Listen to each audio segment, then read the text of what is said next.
Usap-usapan po ngayon ang paggawa po ni Beyonce ng kanyang YouTube channel.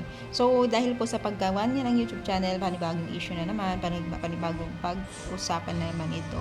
No? So, gumawa nga siya, no? Mabilis yung kanyang subscriber, naka 1K subscriber na kanina lang.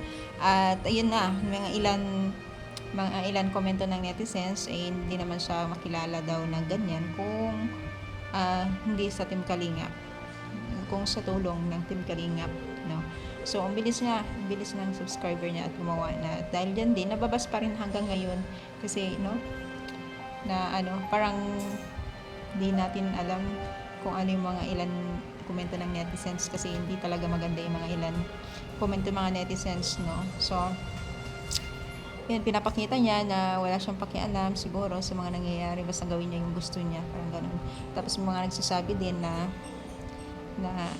ayan, na gumawa na ng channel sa tulong daw ng Team Kalingap, pinakilala siya. So alam ko guys na sa una lang naman yan na maganda-ganda ang views, kasi alam niyo ba yun, yung mga umalis din sa Kalingap, sa una lang naman maganda ang views eh.